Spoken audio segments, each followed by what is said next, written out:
पर जैसा मैंने कहा कि पहले गुरुओं को परखने की जरूरत नहीं पड़ती थी, उनकी महिमा ही अलग थी। उन्होंने गुरुकुल में बैठे बैठे वो दृश्य देख लिया।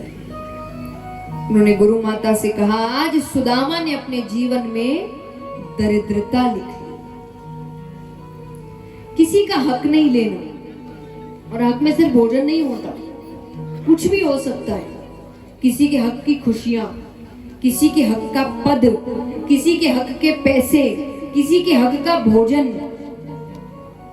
आप कुछ भी अगर ले रहे हैं जिस पे आपका हक नहीं है, तो वो आपके जीवन में दरिद्रता लेकर आती है। मैं हमेशा कहती हूँ कि मैं आपसे कभी ये नहीं कहूंगी कि मोह माया छोड़ दो, संसार त्याग दो, कुछ नहीं है। नहीं है, गृहस्थ चुना है ना, तो काम करो, काम करना पड़ेगा, परिवार चलाना पड़ेगा। क्योंकि आप देखिए, विद्यार्थी जीवन के बाद दो रास्ते जाते हैं, या तो गृहस्थ या वैराग्य। तो सोच समझ के अपना रास्ता चुनो, फिर जो रास्ता चुना है उस पर काम करो। तो गृहस्थ चुना है तो काम करेंगे, धन कमाएंगे, अच्छा जीवन जिएंगे, लेकिन अपनी मेहनत का। तो अपनी मेहनत से जितना चाहिए उतना लो, पर अपनी मेहनत से, किसी और का हक मार के मत लो, क्योंकि वो नहीं टिकता फिर। और ये याद रखिए, ऐसा नहीं है परिणाम तुरंत मिलता है, समय लगता है। सुदामा जी को तुरंत नहीं, गुरुकुल से चले गए, बड़े हुए, शादी हुई, बच्चे हुए, तब दरिद्रता आई। तो परिणाम मिलता है 2 साल बाद, 5 साल बाद, 10 साल बाद, 20 साल बाद, पर परिणाम मिलता, चीजें घूम कर आती है। एक बार एक कंपनी का बॉस था, अब उसका झगड़ा चल रहा था कहीं पर। उसी वक्त मान लो कोई कर्मचारी आया फाइल लेकर। अब कोई खास गलती थी नहीं फाइल में, एकदम ना के बराबर, छोटी सी गलती जो मानो तुरंत भी ठीक हो सकती, पर उसका दिमाग खराब है, क्रोध आ रहा है उसको, क्रोध में उसको थप्पड़ लगा दिया। कहीं तो कहीं गुस्सा उतारना है ना, सामने वाले पे जिससे बात कर रहा, झगड़ा और उस पर नहीं उतार सक रहा हो, तो उसने उसको थप्पड़ लगा दिया कि छोटे छोटे काम नहीं होते, हर काम मैं करूं यहाँ पर। अब देखिए, जिसको काम की जरूरत है वो जवाब देगा नहीं, जिसको जरूरत नहीं होती तो शायद वो भी थप्पड़ मार के चला गया होता कि नहीं चाहिए काम, और उसको जरूरत थी, वो चुपचाप वहां से। लेकिन अब उसको भी तो गुस्सा आ रहा है, बॉस पर निकाल नहीं सकता, वो घर आता है। घर आया तो पत्नी खाना लेकर आती है, बिना मतलब के, नमक नहीं है, ये नहीं है, वो नहीं, उसने चिल्ला चिल्ली शुरू कर दी, खूब चिल्लाया, अपना गुस्सा निकाल दिया। अब किसको गुस्सा आ रहा है? पत्नी को। वो पति पे नहीं निकाल सकती, किस पर निकाले? सामने से बड़ा बेटा जा रहा था, कोई भी बात उठाकर उसने उसको थप्पड़ लगा दिया। उसने अपना गुस्सा, अब गुस्सा किसको आ रहा है? वो माँ पे नहीं उतार सकता, नीचे छोटा भाई खेल रहा है, उसने चलते चलते उसी को सर पे मार दिया। हर जगह खिलौने बिखेर कर रखता है, इतनी गंदगी करके रखता है। बात जबरदस्ती गुस्सा निकालना है बस। अब गुस्सा किसको आ रहा है? अब घर में तो कोई है नहीं जिस पर वो गुस्सा निकाल सके। वो घर से बाहर जाता है, सामने कुत्ता खड़ा था, उसने उसी को लात मार दी। अब लात मारी तो कुत्ता डर गया, तो डर के मारे भागता है तो एक व्यक्ति से टकराता है। अब एक से उसको चोट लग गई है तो उसको डरा हुआ है। जैसे कई बार आपने देखा ना, कुत्ते गाड़ियों के पीछे भागते हैं, यानी मान लीजिए कि कुछ ही समय पहले किसी गाड़ी ने या तो उसको या किसी जान पहचान को परेशान किया है, या कुछ तकलीफ पहुंचाई है, या किसी के ऊपर कुछ ना कुछ हुआ है, इसलिए वो हर गाड़ी से अब संभल के रहेगा, पहले ही डरा रहा है उसको। तो वो जिस आदमी से वो टकराया, उसको डर लग रहा है अब ये ना मारे, उससे पहले कुत्ते ने उसको काट दिया। वो व्यक्ति कौन था? वो वही बॉस था जिसने शुरुआत करी थी।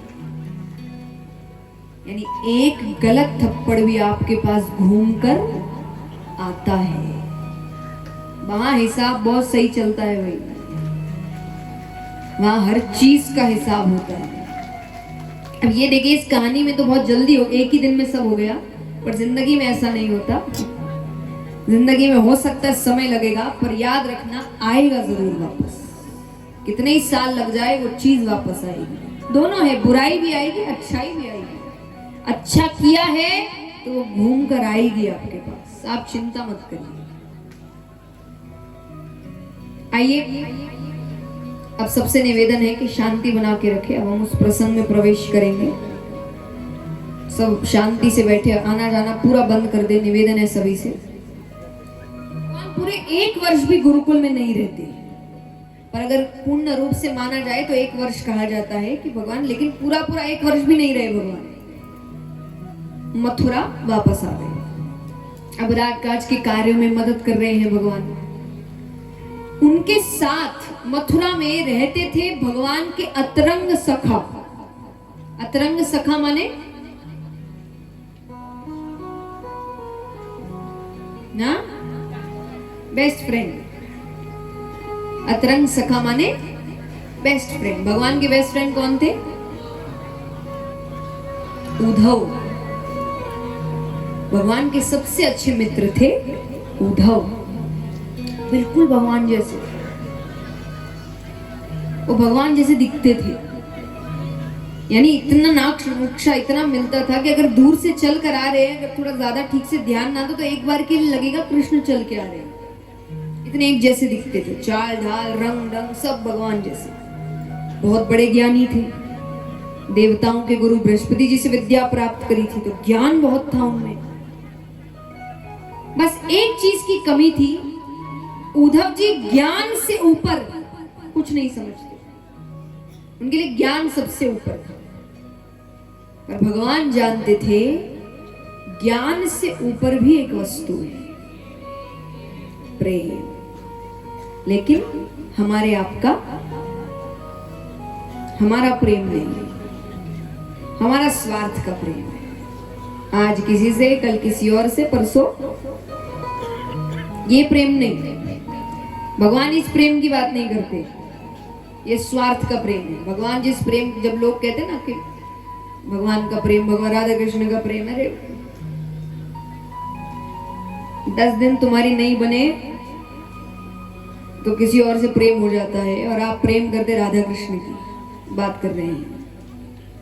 तो भगवान जिस प्रेम की बात करते हैं वो ये प्रेम नहीं है, ये स्वार्थ का प्रेम है। और स्वार्थ, कोई भी किसी को किसी का स्वार्थ होता है, कोई काम से स्वार्थ होता है, मानसिकता से स्वार्थ होता है, शारीरिक तौर से स्वार्थ होता है। स्वार्थ जहां है उस प्रेम की बात भगवान नहीं करते। भगवान का प्रेम यानी निस्वार्थ प्रेम, जिस प्रेम में कोई स्वार्थ ही नहीं है। ये प्रेम दुनिया में सबसे ऊपर है, इससे ऊपर और कुछ नहीं है। तो भगवान इस प्रेम के बारे में समझाने की कोशिश कर रहे हैं, तो उद्धव जी ये नहीं समझते थे। अब भगवान की खासियत है, जब भगवान किसी से प्रेम करते हैं तो भगवान उसको अपने जैसा बनाना चाहते हैं, अपने सारे गुण उसको देना चाहते हैं। उद्धव जी में सारे गुण हैं सिवाय प्रेम। तो वो मौके ढूंढ रहे हैं कि मैं इसको प्रेम तत्व कैसे समझाऊं, उनको मौका मिल नहीं रहा है। अब एक दिन भगवान राजकाज के कार्यों को खत्म करके थोड़ा जल्दी अपने कमरे में आ गए। क्यों? क्योंकि आज भगवान को ब्रज की बहुत याद आ रही है। जैसे यहाँ कई लोग होंगे, उनके परिवार के कुछ सदस्य, चाहे बच्चे हो सकते हैं या कोई भी परिवार से होता है, बाहर काम करते हैं या बाहर पढ़ते हैं, कई होंगे यहाँ पर। तो ऐसे आप उनको याद करते ही हैं, वो भी आपको याद करते हैं, लेकिन किसी किसी दिन बहुत याद आती है। ऐसा लगता है आज वो दिख जाए या आज मिल ले।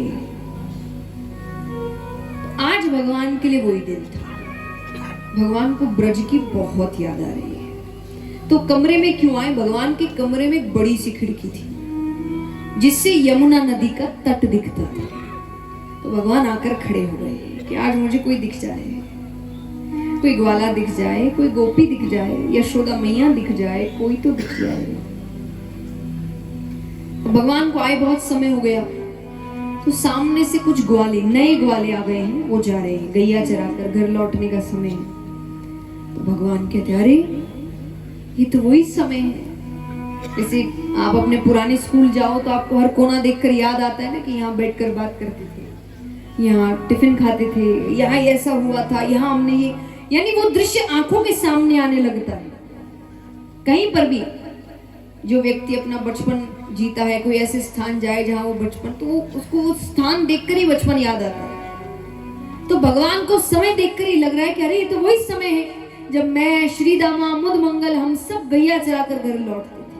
ये निश्चय वही समय है। और एक बार के लिए यादों का ऐसा बहाव उठा कि भगवान भूल गए कि वो कहाँ है।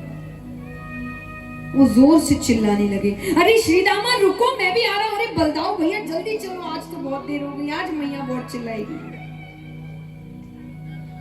और जब भगवान का ध्यान भटका तो उनको समझ आया कि वो कहाँ है।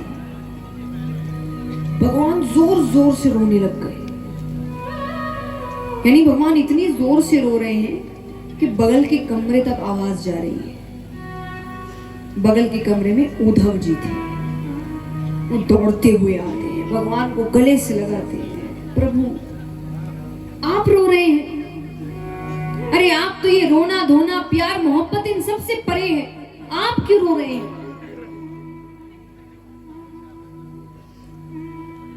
आइए एक निवेदन है, वहां जो भी खड़े हैं, मैं सिर्फ कार्यकर्ता से नहीं कहूंगी, वहां लोग भी खड़े हैं, तो आप थोड़ी देर शांति बना के रखें, निवेदन है। और कार्यकर्ताओं से भी निवेदन है, थोड़ी देर आप भी थोड़ा शांति, प्लीज निवेदन है, इस प्रसंग में थोड़ा ध्यान रखिए।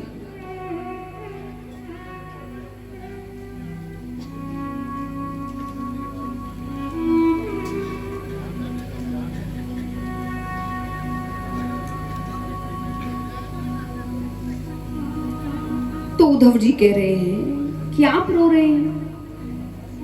भगवान कहते उद्धव, मुझे ब्रज की बहुत याद आती है, मुझे नंद बाबा की बहुत याद आती है, मुझे यशोदा मैया की बहुत याद आती है। भगवान कहते नंद बाबा जैसे बाबा युगों युगों तक किसी को नहीं मिलेंगे। अरे मेरे बाबा जानबूझ के जूतियां नहीं पहनते थे। इस पे प्रसंग आता है कि नंद बाबा, ऐसा शुरुआत में 1-2 दिन हुआ होगा, और भगवान उस पर अपनी प्रतिक्रिया देते थे। तो नंद बाबा जूतियां अगर गलती से पहनना भूल जाए तो यशोदा मैया बहुत चिल्लाती थी कि आप जूतियां पहनकर नहीं जाते हैं। तो भगवान वो डांट सुनकर नंद बाबा को उस डांट से बचाने के लिए भगवान ने 1-2 बार क्या किया, उनकी जूतियां, नंद बाबा की जूतियां थोड़ी भारी होती थी, वैसे तुरंत से तो उठती नहीं थी, तो भगवान अपने सर पर रख के लाते थे और बाहर आके चिल्लाते थे कि बाबा आपने जूतियां नहीं पहनी, मैया बचेगी ना, अरे जल्दी से पहन लो। भगवान बहुत प्यारे लगते थे। तो इस दृश्य को देखने के लिए नंद बाबा रोज बिना जूतियों के घर से बाहर जाके खड़े हो जाते थे कि अब कन्हैया सर पर जूतियां लेकर। तो भगवान यही कहते हैं कि मेरे बाबा जानबूझ के जूतियां नहीं पहनते थे, क्योंकि उन्हें पता था मैं उनकी जूतियां सर पर लेकर आऊं। भगवान कहते उद्धव, मैं दावे से कहता हूं, मैं जब से यहाँ आया हूं ना, मेरे बाबा ने जूतियां नहीं पहनी होगी।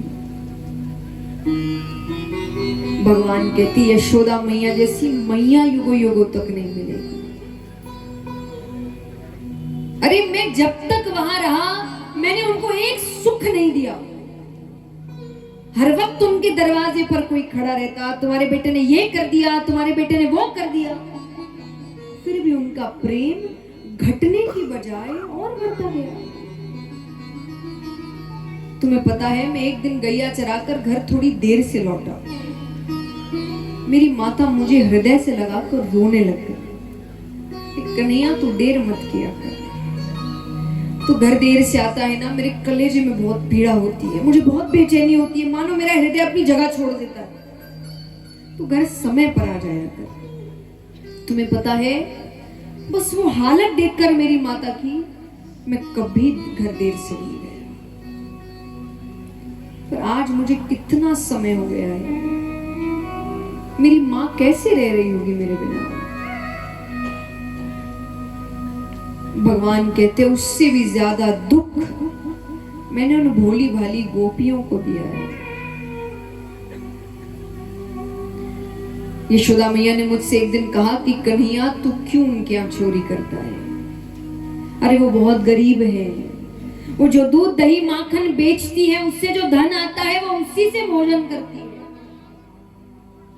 तो उनका नुकसान करता है। उस दिन वो क्या खाएंगी? तो मैं कितने दिन तक चोरी करने नहीं गया। कुछ दिन बाद वो सब की सब घर आ गई, आकर कहती है यशोदा कन्हैया से तेरा ही बेटा है क्या? अरे चोरी करता है करने दो, नुकसान करता है करने दो। असल में गरीब तो उस दिन हो जाएंगे जिस दिन कन्हैया हमें छोड़कर चला जाएगा।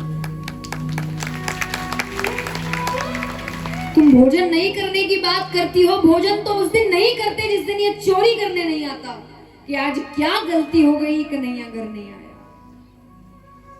कभी मत कहना हम गरीब हैं। भगवान कहते उससे भी ज्यादा दुख मैंने अपनी राधे को दिया है। भगवान कितनी देर तक राधे राधे राधे कहकर रोने लगे। यहाँ बहुत लोग की आंखों में मुझे आंसू दिख रहे हैं। उद्धव जी पर कोई असर नहीं। उद्धव जी कहते हैं तो इसमें इतने रोने की क्या बात है? आप उन अनपढ़ गवार ब्रजवासियों को ज्ञान से समझा सकते थे। अनपढ़ गवार, भगवान कहते तुम्हें कैसे पता वो अनपढ़ है? बोले वो कहां गुरुकुल गए होंगे, उनका काम तो दूध दही माखन बेचना था। भगवान कहते ऐसे तो मैं भी नहीं गया। एक वर्ष में कोई कितना सीख लेगा? उद्धव जी कहते हैं प्रभु आप तो खुद ज्ञान है, ज्ञान की शुरुआत आपसे होती है। भगवान समझ गए जिस मौके के वो तलाश में थे उन्हें वो मौका आज मिल गया। भगवान कहते तुमने सही कहा, मैं उन्हें समझा ना सका। तुम बड़े ज्ञानी हो ना, तुम जाओ। भगवान कहते उद्धव तुम ब्रज जाओ, और ज्यादा नहीं, नंद बाबा यशोदा मैया और गोपियां, बस इन तीनों को ज्ञान से समझाओ कि रोना धोना प्यार मोहब्बत छोड़े और ज्ञान मार्ग पर चले। उद्धव जी को अपने ज्ञान पर भरोसा था, तो कहते ठीक है। अब जाने से पहले भगवान ने उनको अपने कपड़े दिए, अपने वस्त्र दिए, पीतांबर दिया, मुकुट दिया, कुंडल दिए। उद्धव जी कहते इन सब की क्या जरूरत? बोले इनके बिना बात करना तो दूर, कोई तुम्हें देखेगा भी नहीं। इनकी वजह से, इनकी सुगंध की वजह से एक बार के लिए उनको लगेगा मैं आ गया, तो अपनी आंखें उठा सकते हैं। जाते हैं, अब प्रवेश कर रहे हैं ब्रज के अंदर। यहाँ पर ब्रज की महिमा, ब्रज रज की महिमा बताई है कि जब उद्धव जी प्रवेश करते हैं तो शाम का समय था, तो वही गोधूली बेला, सब गैया चराकर लौट रहे हैं, तो धूली उड़ते उड़ते उद्धव जी के मस्तक पर बैठती है। तो सामने देख रहे हैं कि कुछ ग्वाले गैया चराकर जा रहे हैं, और अचानक से उनको दिख रहा है कि मानो उन ग्वालों के बीच कृष्ण और बलराम भी है, कि भगवान कभी गैया के ऊपर बैठ रहे हैं, कभी किसी ग्वाले के कंधे पर हाथ रख रहे हैं, और उनको ऐसा लग रहा है कि क्या हो रहा है। उन्होंने थोड़ा सा ध्यान भटकाया और लीला अदृश्य हुई। ये ब्रज रज की महिमा है। भगवान वही है। भगवान ने बार बार ये बात कही थी, मैं वृंदावन छोड़कर नहीं जाऊंगा। इसीलिए आज भी माना जाता है कि वहां पर आज भी रोज रात को भगवान रास करने आते हैं। क्यों सच मानते हैं इन बातों को? देखा तो किसी ने नहीं है, पर फिर भी मानते, क्योंकि भगवान ने कही है ये बात कि मैं वृंदावन छोड़कर नहीं जाऊंगा, मैं हर वक्त वहीं वास करूंगा। इतना प्रेम था भगवान को वृंदावन से। अब यहाँ पर थोड़ा आगे बढ़ते हैं तो कुछ गोपियां जा रही है, तो उद्धव जी ने उनसे पूछा, कह रही है नंद बाबा का घर कौन सा है? गोपी कहती है मथुरा से आए हो? बोले हाँ। तुम्हें कैसे पता? बोले मथुरावासी पूछते हैं, वरना ऐसा यहाँ कोई नहीं जिसको ये ना पता हो कृष्ण कहाँ रहता था। हर कोई नंद बाबा का घर जानता है यहाँ पे। तो वो बताती है, वो कहती है ये नीचे जो जल की धारा जा रही है ना, इसके साथ साथ जाओ, ये जहां जाकर रुकेगी वो नंद बाबा का घर है। उद्धव जी आगे बढ़ने लगते हो, गोपी कहती है और सुनो, इस जल को साधारण जल मत समझना। ये जब से तुम मथुरावासी कृष्ण को लेकर गए हो, तब से नंद बाबा और यशोदा मैया के जो अश्रु जल बह रहे हैं, ये वो जल है। यानी वो इतना रोए हैं भगवान के जाने के बाद। जाते हैं, घर के बाहर से आवाज लगा रहे हैं, नंद बाबा, ओ नंदराय जी। एक आवाज आती है, कौन? मैं उद्धव हूं, कृष्ण का मित्र, संदेश लेकर आया हूं। एक व्यक्ति बाहर आता है, दुबला पतला शरीर, आंखें अंदर तक धसी हुई, कांपती हुई आवाज, कहो मैं नंदराय हूं। भगवान ने सबका हुलिया बताया था, वो हुलिया नंद बाबा से बिल्कुल मेल ही नहीं खा रहा, इतना बदल गए। उन्होंने प्रणाम किया, माफ करना बाबा, मैंने आपको पहचाना नहीं। उनको घर के अंदर बैठाते हैं, थक गए हो, भूख लगी होगी, मैं भोजन लेकर आता हूं, उनके घर में कुछ नहीं है। तो जब बाबा बाहर गए हैं तो उद्धव जी उनके घर का रसोई घर देख रहे हैं। उस रसोई घर में जाले पड़े हुए हैं, मानो जब से कृष्ण गया है उस घर में खाना ही नहीं बना। भोजन कराते हैं, फिर बात करने ही लग रहे हैं कि कमरे से यशोदा मैया निकलती है। जैसा मैंने कहा, उद्धव जी को अगर कोई दूर से देखे तो उन्हें लगता था एक बार के लिए वो जोर से चिल्लाती है, कन्हैया तू आ गया। नंद बाबा कहते कन्हैया नहीं है, मित्र है, संदेश लेकर आया है। यशोदा मैया कहती कन्हैया जब छोटा था ना, तो जब वो रोता था, मैं हर काम छोड़ के उसको गोद में लेती थी कि वो रोए ना। मैं उसको रोते हुए नहीं देख सकती थी। आज उसकी माँ कब से रो रही है, उसके पास समय नहीं है, एक मित्र को भेजा है। उद्धव जी कहते हैं मैया, कन्हैया को खुदगर्ज मत समझना, वो आप सबको बहुत याद करता है। मैं जब यहाँ आ रहा था तो देवकी माता ने मुझसे कहा कि यशोदा धन्य है तेरे लालन पालन को, पर तूने कहा था कि तेरा बेटा बहुत चंचल है, घर में कदम नहीं रखता, दिन भर भागता दौड़ता रहता है। यहाँ तो घर से बाहर कदम नहीं रखता।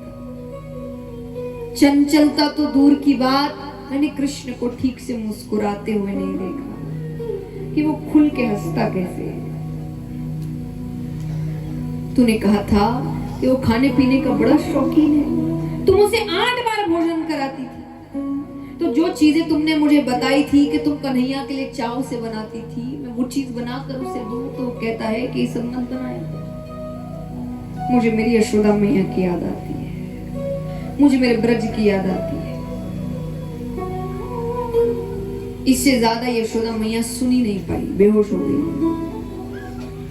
नंद बाबा उठाकर कमरे में ले जाते हैं। नंद बाबा कहते ये इतनी देर आराम करती है जब तक ये बेहोश रहती है, वरना पागलों की तरह ब्रज में घूमती है, हर घर जाती है। नंद बाबा कहते वो क्या है ना, हमारा बेटा थोड़ी चोरियां करता था, तो इसको आज भी लगता है कि वो किसी घर माखन चुराने गया था और उसने उसको घर में बंद कर लिया है, तो हर घर जाकर माफी मांगती है।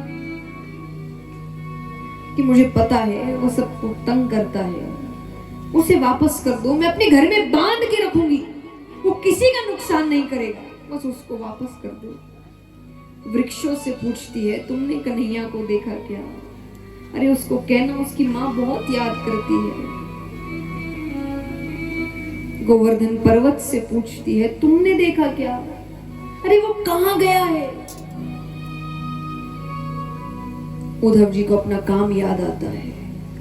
उद्धव जी कहते हैं बाबा आप सौभाग्यशाली है कि कन्हैया ने आपके यहाँ लीला करी है, पर वो किसी का परम पिता परमेश्वर है,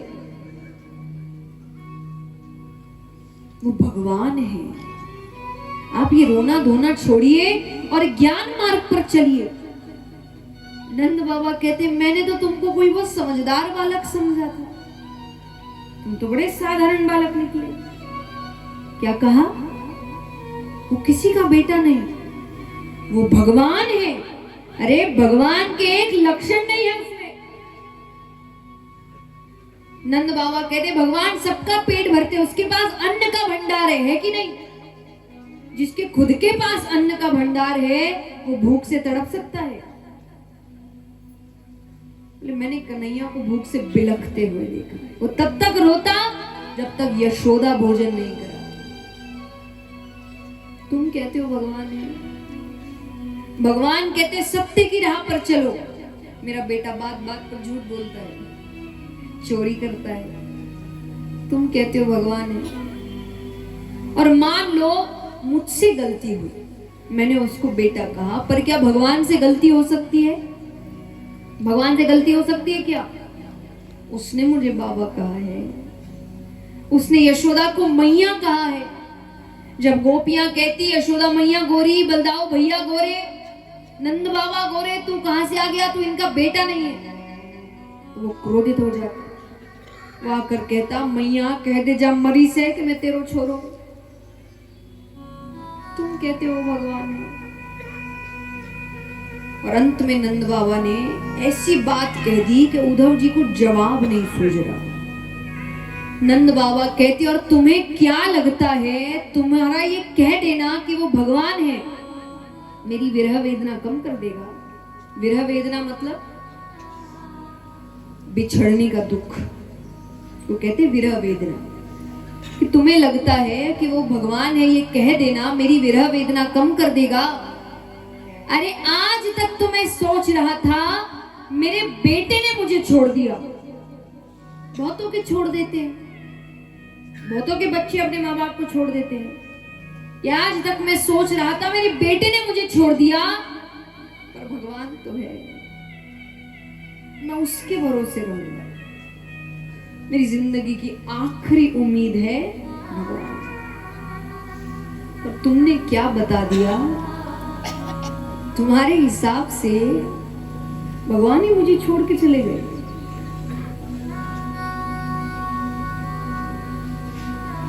अब मैं किसके लिए रहूं? विचार करिए कैसा होगा वो घर जिस घर को ये बता दिया जाए कि तुम्हारे घर को भगवान छोड़ के चले गए। कोई और तो क्या छोड़ेगा, भगवान नहीं छोड़ दिया तुम्हारे घर को। आज हर जगह हर ज्ञानी व्यक्ति, हर कथा करने वाले, हर कोई आपको यही सीख देते हैं दुनिया में कोई भी छोड़ सकता है, वो नहीं छोड़ेगा, वो आपकी आखिरी उम्मीद है।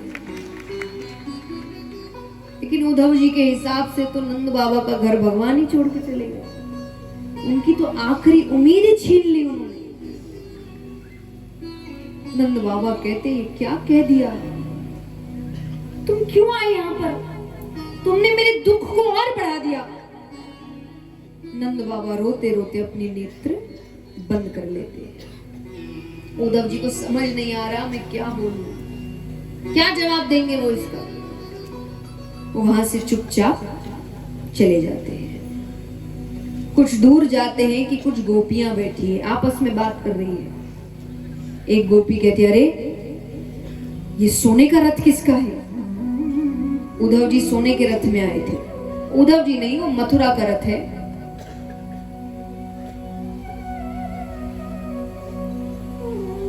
वो मथुरा का रथ है, तो मथुरा से कोई भी आता था उसी रथ में आता था। तो वो कहे कि सोने का रथ किसका है? दूसरी गोपी कहती तुझे याद नहीं, अक्रूर इसी रथ में तो आया था कृष्ण को ले जाने। तो बोले अब क्या ले जाने आया है?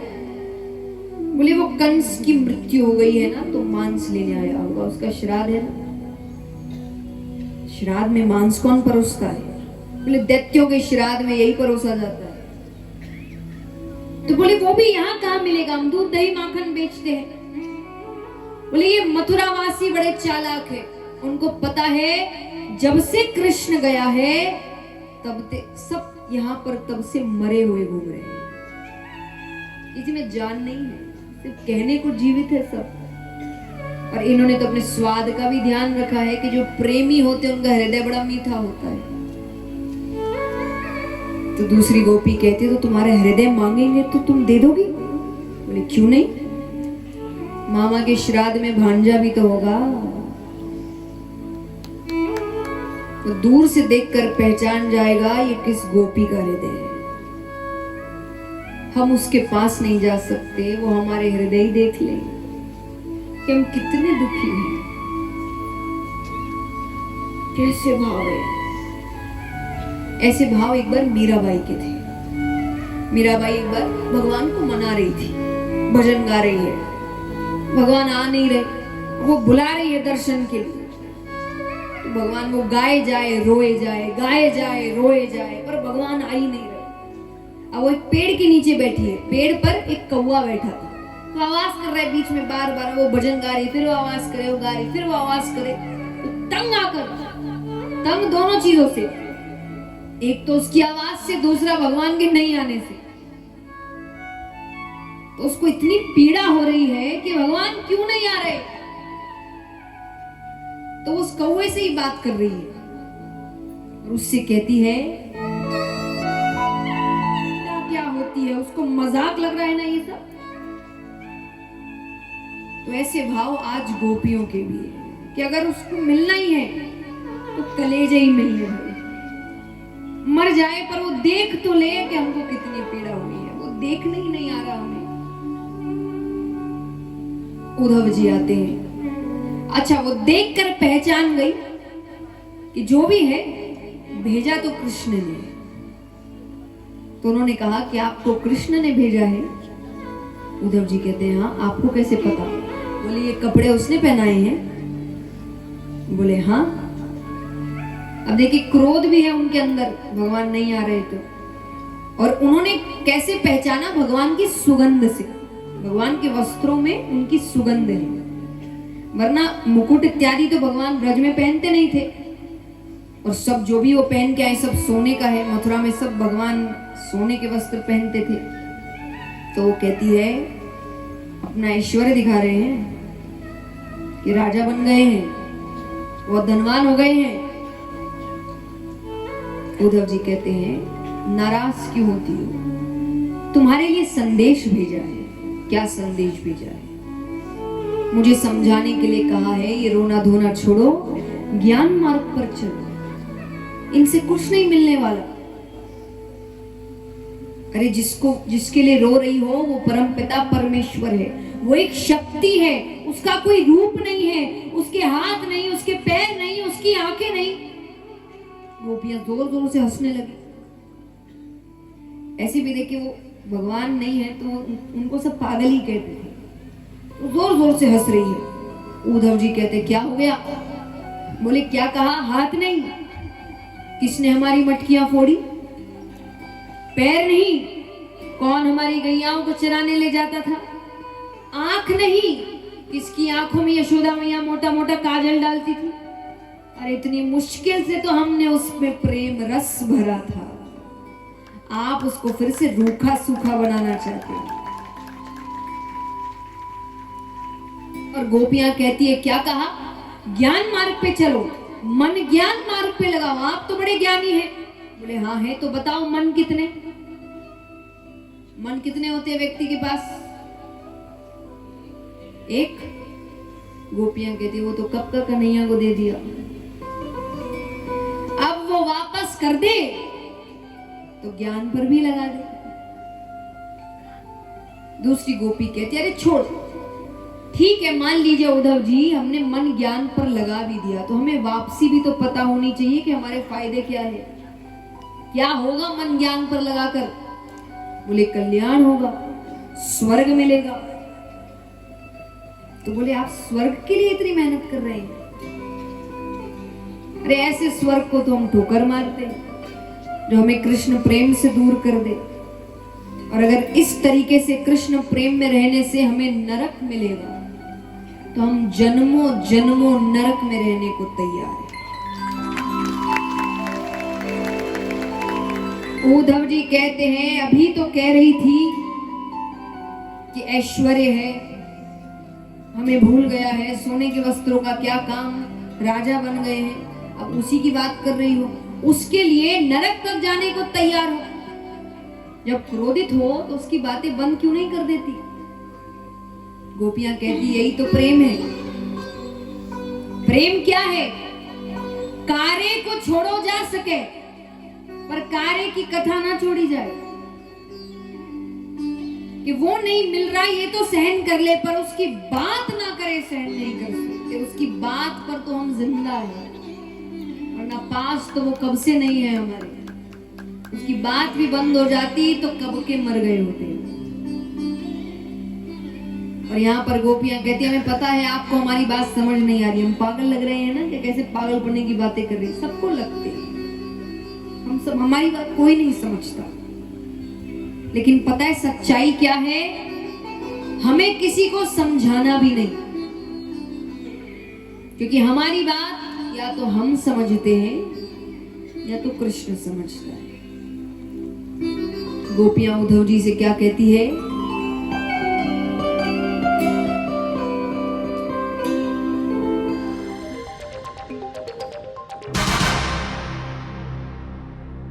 Wow.